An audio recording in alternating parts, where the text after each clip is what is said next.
আপনি কি আপনার 2 ফুট ফিশ অনলি অ্যাকোরিয়াম অথবা লো টেক প্ল্যান্টেড ট্যাঙ্কের জন্য একটি নির্ভরযোগ্য ও সুন্দর এলইডি লাইট খুঁজছেন? আজ আমরা আনবক্সিং ও রিভিউ করব X7 প্ল্যান্টেড অ্যাকোরিয়াম লাইট, যেটি 15 ওয়াট। চলুন বিস্তারিত দেখে নেওয়া যাক।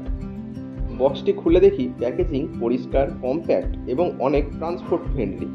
বক্সের ভিতর থাকছে X7 dual head LED aquarium light, flexible strong arm, on off switch এবং পাওয়ার অ্যাডাপ্টার।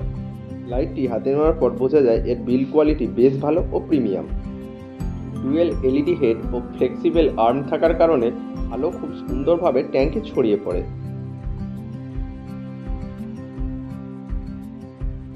যাদের কাছে ফিশ অনলি অ্যাকোরিয়াম আছে তাদের জন্য এই লাইটটি খুবই উপযোগী। এটি মাছের কালারকে আরও উজ্জ্বল করে, ট্যাঙ্কে ক্লিন ও প্রফেশনাল একটি লুক দেয়। অতিরিক্ত ব্রাইট না হওয়ার কারণে মাছের ওপর স্ট্রেস পড়ে না। এই X7 লাইটটি লোটেক প্ল্যান্টেড ট্যাঙ্কের জন্য খুব ভালোভাবে কাজ করে। বিশেষ করে আনোবিয়াস, জাভা ফার্ন, জাভা মর্স এই ধরনের লো ডিমান্ডিং প্ল্যান্টের জন্য এই লাইটটি খুবই ভালো। আপনার ট্যাঙ্কের সাইজ যদি 2 ফুট হয় তাহলে এই লাইটটি খুবই উপযোগী। ফিশ অনলি হোক বা লোটেক প্ল্যান্টেড, দুটোর ক্ষেত্রেই এটি খুব ভালোভাবে কাজ করে। আপনি যদি একটি স্টাইলিশ, বাজেট ফ্রেন্ডলি ও নির্ভরযোগ্য অ্যাকোরিয়াম লাইট খুঁজে থাকেন, বিশেষ করে 2 ফুট ফিশ অনলি অ্যাকোরিয়াম বা লো টেক প্ল্যান্টেড ট্যাঙ্কের জন্য, তাহলে X7 প্ল্যান্টেড অ্যাকোরিয়াম লাইট নিঃসন্দেহে ভালো একটি চয়েস।